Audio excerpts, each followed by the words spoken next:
Hello friends, कैसे हैं आप? तो यहाँ पर स्टार्ट किए 12 नंबर टॉपिक्स है aldehyde, ketone and carboxylic acid, जो 12th केमिस्ट्री के लिए है और इसका ये पार्ट नंबर 12 है। अभी तक पार्ट 11 नहीं देखे तो जाकर the real coach defence academy YouTube channel के प्लेलिस्ट वीडियो में देख लेना। अब ये आप लोगों को VVI यानी कि जो आप लोगों को रासायनिक गुण बता रहे थे उसमें ये VVI रिएक्शंस अब 4 से 5 जो रिएक्शंस है वो पूरे VVI रिएक्शंस आप लोगों को कराऊंगा। तो यहाँ पर समझिएगा, पहला इसके जो VVI रिएक्शन से एल्डोल संघनन अभिकर्मक या इसी को बोलते हैं एल्डोल संघनन अभिक्रिया भी बोलते हैं। और ये एग्जाम्स में बहुत बार आप लोगों को पूछे गए हैं, या तो ये यूपी बोर्ड हो, बिहार बोर्ड हो या कोई भी बोर्ड हो, या ऑल आप लोग को इस टाइप्स के जो रिएक्शंस होते हैं इंपॉर्टेंट होते हैं। एल्डोल संघनन अभिक्रिया, केनिजारो अभिक्रिया, इटार्ड अभिक्रिया, गाटरमैन कोंच अभिक्रिया, ये सारे इस टॉपिक्स में है। तो आप लोगों को इस क्लासेज में सारा रिएक्शंस आप लोगों को क्या काम करेंगे, कंप्लीट करा देंगे। उसके बाद एक अब यहाँ पर एल्डिहाइड और कीटोन्स के बता रहे थे कि मर्ज कर बता रहे थे, ये आप लोगों को कंप्लीट हो जाएगा आज। और उसके बाद कार्बोक्सिलिक एसिड के बनाने की विधियां के बारे में बता देंगे और उसके भौतिक गुण, और ये टॉपिक्स क्या हो जाएंगे, इंड हो जाएंगे। यानी पार्ट ये 12 है, 13 पार्ट तक आप लोगों को ये एंड कर देंगे। और यहाँ पर समझिएगा कि ये अगर ये पूरे टॉपिक्स रिवीजन कर लेते हैं तो 12 से 14 नंबर का भी ये टॉपिक्स आप लोग को आता है। तो यहाँ पर समझिएगा, सबसे पहले इस रिएक्शंस को समझने से पहले आप लोगों को एक बात ध्यान रखनी है, कुछ की पॉइंट यहाँ पर समझना होगा जो आप लोगों को होना चाहिए कि जब एल्डोल संघनन अभिक्रिया तब संपन्न होती है जब अल्फा हाइड्रोजन का होना चाहिए। यानी कि उसमें क्या होना चाहिए बाबू, अल्फा हाइड्रोजन होगा तभी एल्डोल संघनन अभिक्रिया होगी, और नहीं होगा तो नहीं होगी, याद रखना है। यानी कि अल्फा हाइड्रोजन जिसमें रहेगा उसमें क्या होता है, एल्डोल संघनन अभिक्रिया होती है। और इसके पीछे वाला बताएंगे, जो इसके आगे वाला एक और कंसेप्ट केनिजारो अभिक्रिया, उसमें अल्फा हाइड्रोजन भाग नहीं लेता है। ठीक है, तो यहाँ पर समझिएगा कि एल्डोल संघनन अभिक्रिया, एल्डोल एल्डोल एल मतलब क्या होता है, देखिए एल मतलब क्या होता है, इसका नाम से ही होगा कि एल्डोल एल्डोल। एल मतलब क्या होता है, ALD मतलब क्या होता है, एल्डिहाइड। और OL मतलब क्या होता है, एल्कोहल। तो यहां पर समझिएगा कि एल्डिहाइड और एल्कोहल के मिश्रण से ये एल्डोल बना है। क्या बना है, एल्डोल बना है, एल्डिहाइड और एल्कोहल। एल्डिहाइड जो CHO होता है RCHO, और एल्कोहल क्या होता है ROH। तो इससे बनकर ये क्या बना है बाबू, एल्डोल बना है, L प्लस डोल, एल्डिहाइड और OL में एल्डिहाइड, यानी कि एल्डिहाइड और एल्कोहल यहाँ पर जुड़ा गया। अब यहाँ पर समझिएगा नोट पॉइंट्स, ये CH3CHO लिखे गए, तो इसको भी कुछ भी नहीं समझना। ये तो हम समझ गए कि एल्डोल एल्डिहाइड और एल्कोहल से मिलकर बना है। तो ये रिएक्शंस ऐसा होगा कि जिसमें एल्डिहाइड भी होगा और एल्कोहल भी होगा। हम लोग कंप्लीट हो गया। अब यहाँ पर नोट पॉइंट समझिएगा कि अल्फा हाइड्रोजन बाकी होता क्या, क्योंकि यह अभिक्रिया अल्फा हाइड्रोजन होगा तभी संपन्न होगी, होगी कि नहीं होगी। तो अल्फा हाइड्रोजन क्रियाशील मूलक से जो हाइड्रोजन जुड़ा होता है उसे अल्फा हाइड्रोजन कहते हैं। जैसे क्रियाशील मूलक यहाँ पर CHO एल्डिहाइड हो गया, कहीं कहीं OH एल्कोहल भी हो जाता है। लेकिन ये रखना है कि टॉपिक्स एल्डिहाइड और एल्कोहल के टॉपिक्स के हैं, एल्डिहाइड और कीटोन्स। तो यहाँ पर एल्डिहाइड ही जुड़ा होगा। तो यहाँ पर याद रखना है कि जो अल्फा हाइड्रोजन जो जुड़ा होगा बाबू, तो यहाँ पर ये रखिएगा कि जो अल्फा हाइड्रोजन क्रियाशील मूलक से जो हाइड्रोजन जुड़ा होता है, क्रियाशील मूलक CHO, क्योंकि एल्डिहाइड कीटोन के टॉपिक्स का है कि नहीं है। तो यहाँ पर CHO जुड़ा है, क्रियाशील मूलक ये, और क्रियाशील मूलक से जो हाइड्रोजन जुड़ा होता है उसे अल्फा हाइड्रोजन कहते हैं। यानी क्रियाशील मूलक CHO से जो हाइड्रोजन जुड़ा होता है, यानी H3 हाइड्रोजन है कि नहीं है, समझिएगा आराम से। H3 क्या है, ये हाइड्रोजन है कि नहीं है, तो ये अल्फा हाइड्रोजन हो गया। आ रहा है समझ में, क्रियाशील मूलक CHO फंक्शनल ग्रुप बोलते हैं। तो उससे जो हाइड्रोजन जुड़ा होता है उसको अल्फा हाइड्रोजन यहाँ पर हम लोग क्या करते हैं, बोलते हैं। अब हम लोग आते हैं कि अल्फा कार्बन किसे कहते हैं। यहाँ पर समझिएगा कि नोट 2 में देखिएगा, क्रियाशील मूलक जिस कार्बन से जुड़ा होता है उसे अल्फा कार्बन कहते हैं। क्रियाशील मूलक ये CHO है फंक्शनल ग्रुप, और जिस कार्बन से इस C कार्बन से जुड़ा होता है तो उसको हम लोग क्या बोलते हैं, अल्फा कार्बन बोलते हैं। तो अल्फा कार्बन क्या हुआ, और अल्फा हाइड्रोजन क्या हुआ, ये आप लोग को समझ में आया। अब हम लोग चलते हैं रिएक्शंस की ओर। देखिए ये भी एल्डिहाइड्स है और ये भी एल्डिहाइड्स। अब ये हम लोग को पता कैसे एग्जाम में चलेगा कि ये एल्डोल संघनन अभिक्रिया ही है। तो सबसे पहले यहां पर देखिएगा कि जो CHO जुड़ा है, देखिए यहां पर एल्डिहाइड CHO जुड़ा है कि नहीं है, यहां पर समझिएगा कि ये CH3 है और ये CHO, तो इसको लिख सकते हैं CHO। तो हम लोगों को पता होता है कि जो भी क्रियाशील मूलक हो CHO, ये CHO है, जो जो जो इसका कार्बन परमाणु हाइड्रोजन से जुड़ा है कि नहीं जुड़ा है, H3, ये इसका कार्बन परमाणु वो हाइड्रोजन से जुड़ा है, तो ये क्या हो गया, अल्फा हाइड्रोजन हो गया कि नहीं हो गया, इसको अल्फा हाइड्रोजन बोल देंगे। यही अगर ये कार्बन CHO ये एल्डिहाइड हो गया, ये हाइड्रोजन जुड़ा है, तो इसको क्या बोलेंगे, अल्फा हाइड्रोजन।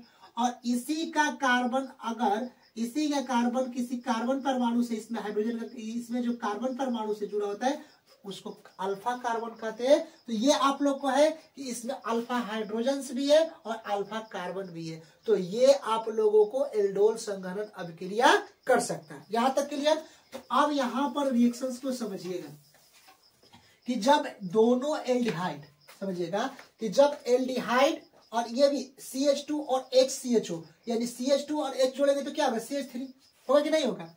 अरे CH2 और H, यानी H2 और H क्या होगा, CH3 और CH हो गया, तो ये भी तो एल्डिहाइड हुआ। तो जब एल्डिहाइड का रिएक्शंस फिर एल्डिहाइड से कराते हैं तो 3 हाइड्रोक्सी ब्यूटेनॉल प्राप्त होता है और यह अभिक्रिया एल्डोल संघनन अभिक्रिया कहलाती है। यह अभिक्रिया कौन सी कहलाती है, तो एल्डोल संघनन अभिक्रिया कहलाती है। जैसे देखिए ये CH3 और उसके बाद देखिए यहां पर C और H, यहां पर C और H कर दिए, क्लियर। और ये O और H, तो OH फिर CH2 और फिर ये CHO, ये पूरा क्या हो गया, बैलेंस इक्वेशन हो गया। अब गिनती हम लोग कहां से स्टार्ट करेंगे, कोई कहेगा कि जहां से फंक्शनल ग्रुप होता है वहां से स्टार्ट करते हैं, तो OH से स्टार्ट करेंगे। OH से नहीं करेंगे, CHO से स्टार्ट करेंगे। क्यों स्टार्ट करेंगे, क्योंकि एल्कोहल से एल्डिहाइड की क्रियाशीलता अधिक होती है। ओके, तो यहां पर हम लोग गिनती यहां से स्टार्ट करेंगे। देखिए 1 2 3 और 4, गिनती स्टार्ट कर दिए, 4 तक कार्बन है। तो हम लोग को पता है कि 3 पर क्या है, हाइड्रोक्सी, ये साइड चेंज ग्रुप 3 पर हाइड्रोक्सी हो गया। 4 कार्बन के लिए ब्यूट और CHO में क्या जुटता है, ऑल जुटता है, एल्डिहाइड, तो यहां पर क्या हो गया, ब्यूटेनॉल हो गया। तो यहां पर इसको बोलेंगे 3 हाइड्रोक्सी, 3 पर हाइड्रोक्सी और ब्यूटेन, 4 के कार्बन के लिए ब्यूटेन, और यहां पर 1 पर क्या जुट गया, OL, यानी कि ब्यूटेनॉल हो गया। क्लियर, यहां तक आप लोगों को कंसेप्ट समझ में आया। अब हम थोड़ा दिखाई दे रहा है, पहले देख लेते हैं, 1 मिनट। हाँ 1 मिनट, हाँ दिखाई दे रहा है। अब यहां पर समझिएगा कि नोट पॉइंट यहां पर ध्यान पर रखिएगा। जो नोट पॉइंट्स हम लिखवाते हैं तो इसको आप लोगों को ध्यान में रखना ही है। अब समझिए HCHO, इसको हम लोग बोलते हैं फॉर्मल्डिहाइड। HCHO, इसको हम लोग बोलते हैं फॉर्मल एल्डिहाइड। और फॉर्मल एल्डिहाइड एल्डोल संघनन अभिक्रिया नहीं देता है, याद रखना है।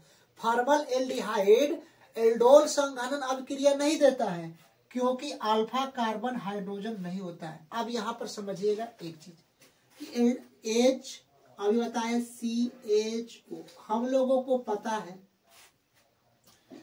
कि जो क्रियाशील मूलक होता है, क्रियाशील मूलक क्या होता है, CHO, जो इसका क्रियाशील मूलक का कार्बन परमाणु जिस हाइड्रोजन से जुड़ा हो, यानी H से जुड़ा है, तो ये क्या हो जाएगा, अल्फा हाइड्रोजन होगा।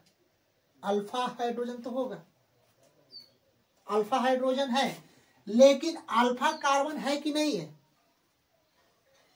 तो यहां पर देखिए कि जिस क्रियाशील मूलक का कार्बन जुड़ा हो, इसके आगे कोई कार्बन है, C यहां पर है, नहीं है, और नहीं है तो ये एल्डोल संघनन अभिक्रिया नहीं होगी। यानी कि अल्फा कार्बन यानी अल्फा हाइड्रोजन का भी होना जरूरी है और अल्फा कार्बन का भी होना जरूरी है। ये रिएक्शंस एल्डोल संघनन अभिक्रिया कहलाती है और ये आप लोगों को एग्जाम से बहुत ही रिपीट करती है। तो ये आप लोगों को आ जाएगा कि HCHO जो फॉर्मल एल्डिहाइड होता है वह एल्डोल संघनन अभिक्रिया क्यों नहीं प्रदर्शित करती है। तो याद रखना है, इसका रिएक्शन ऐसे HCHO बनाकर कर देना है कि HCHO फॉर्मल एल्डिहाइड एल्डोल संघनन अभिक्रिया नहीं देता है क्योंकि ये अल्फा कार्बन हाइड्रोजन इसमें नहीं होते। आ रहा है समझ में सबको। तो ये आप लोग को एल्डोल संघनन अभिक्रिया है। अब इसके आगे हम लोग चलेंगे केनिजारो अभिक्रिया की ओर। अब यहां पर देखिए कि VBI रिएक्शन से केनिजारो अभिक्रिया। आप लोग को इसके पहले हम एल्डोल संघनन अभिक्रिया बताए थे जिसमें अल्फा हाइड्रोजन और अल्फा कार्बन दोनों भाग लेता है, लेकिन इसमें क्या होता है कि अल्फा हाइड्रोजन नहीं होना चाहिए। अगर ये अल्फा हाइड्रोजन होगा तभी, अल्फा हाइड्रोजन नहीं होना चाहिए, अगर नहीं होगा तभी ये रिएक्शंस क्या होंगे, अप्लाई होंगे। लेकिन जिसमें अल्फा हाइड्रोजन होगा वे नहीं होंगे। यानी याद रखना है कि जिसमें अल्फा हाइड्रोजन नहीं होना चाहिए किसमें, केनिजारो अभिक्रिया में। जैसे यहां पर HCHO दे दिया, ये फॉर्मल एल्डिहाइड है तो इसमें हाइड्रोजन नहीं होना चाहिए फॉर्मल एल्डिहाइड में।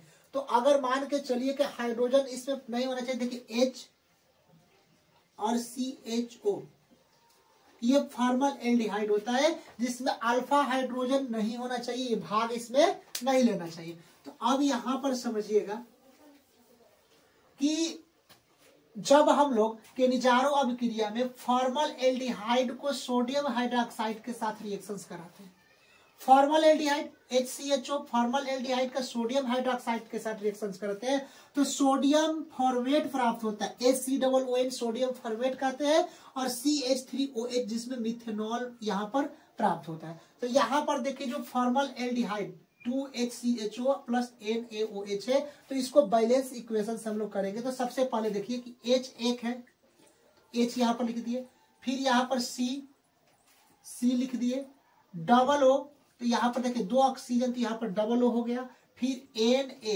यानी कि Na हो गया, और उसके बाद प्लस में CH3 2 कार्बन था तो CH3 और OH, इसमें क्या हो जाएगा OH 2 हो गया, OH यहाँ पर होगा। इसको बैलेंस इक्वेशंस करेंगे तो यहाँ पर इक्वेशंस क्या हो जाएंगे, बैलेंस हो जाएंगे। आप लोग देखिए कैसे इक्वेशंस बैलेंस हुए। तो यहाँ पर समझिएगा कि 2 हाइड्रोजन्स, 2 पहले से देखिए यहाँ पर क्या है कि 2 हाइड्रोजन्स, एक 3 और एक 4 हाइड्रोजन। यहाँ पर देखिए 3 4 5 हाइड्रोजन, इसमें क्या करें 3 गो 4 गो और एक 5 गो हाइड्रोजन। इसमें देखिए 2 गो इसमें, देखिए 2 2 4 1 5, यानी कि 2 गो पहले इसमें, अब पहले 2 गो 2H ये और फिर 2H ये 4H और प्लस 5, तो हाइड्रोजन 5 गो। अब हम लोग आते हैं कार्बन का गो है तो 2 गो कार्बन इसमें है, तो यहाँ पर भी एक कार्बन 2 कार्बन भी है, इसको संतुलित भी आप लोग कर सकते हैं। अब यहाँ पर देखिएगा ऑक्सीजन का गो है, 2 ऑक्सीजन ये, एक 2O और एक 3 ऑक्सीजन। तो यहाँ पर देखिए 2 ऑक्सीजन और एक 3 ऑक्सीजन, तो ये भी क्या है, ये बैलेंस इक्वेशन है। ये केनिजारो अभिक्रिया क्या होगी, सोडियम फॉर्मेट और मिथेनॉल प्राप्त हो गया। अल्फा हाइड्रोजन नहीं होना चाहिए, अल्फा हाइड्रोजन नहीं होना चाहिए। अब ये किसमें, तो याद रखना है किसमें, इसमें केनिजारो अभिक्रिया में अल्फा हाइड्रोजन नहीं होना चाहिए। क्लियर। अब आते हैं हम लोग, इंपॉर्टेंट होता है इटार्ड अभिक्रिया। इटार्ड अभिक्रिया क्या होता है कि जब हम लोग टालविन, बेंजीन के ऊपर CH3, टालविन को क्रोमिल क्लोराइड CrO2Cl2, जिसको हम लोग क्या बोलते हैं, क्रोमिल क्लोराइड बोलते हैं, CrO2Cl2 की अभिक्रिया कराते हैं तो बेंजल डिहाइड प्राप्त होता है। क्या प्राप्त होता है, बेंजल डिहाइड प्राप्त होता है। अब इसका रिएक्शन समझिएगा कि बेंजीन हो गया तो बेंजीन हो गया। अब यहां पर देखिए C ले लिए, फिर यहां पर देखिए H, अब CH लिए, H इसमें एक लिए तो 3 हाइड्रोजन है तो 2 हाइड्रोजन बच गया कि नहीं बच गया, तो CH यहां पर हो गया। अब ये देखिए ऑक्सीजन ले लिए, O हो गया, अब इसमें केवल 1 हाइड्रोजन बच गया, तो यहाँ पर H2O क्या हो गया, बाहर निकाल दिया, H2O क्या हो गया, बाहर निकाल दिया। क्लियर। तो हम लोगों को पूरा ऑक्सीजन क्लियर हो गया, अब पूरा ये CH3 पूरा क्लियर हो गया। अब हमारे पास बचता क्या, केवल Cr और Cl2, तो इसको हम लिख देंगे CrCl2, जिसको क्रोमिल क्लोराइड हम लोग बोलते हैं। इक्वेशंस भी आप लोग को बैलेंस हो गया। तो ये क्या हो गया कि इटार्ड रिएक्शन से भी आई है कि टालविन, बेंजीन के ऊपर CH3 टालविन बोलते हैं, इसको बेंजील मिथाइल भी बोलते हैं, यानी मिथाइल बेंजीन भी बोलते हैं इसको, यानी कि CH3 को मिथाइल और उसके बाद बेंजीन, मिथाइल बेंजीन भी बोलते हैं और इसको हम लोग टालविन बोलते हैं। अब एक रिएक्शन इसमें बच गया, गटरमैन कोच रिएक्शन, आपको आगे यहाँ पर हम बता रहे हैं।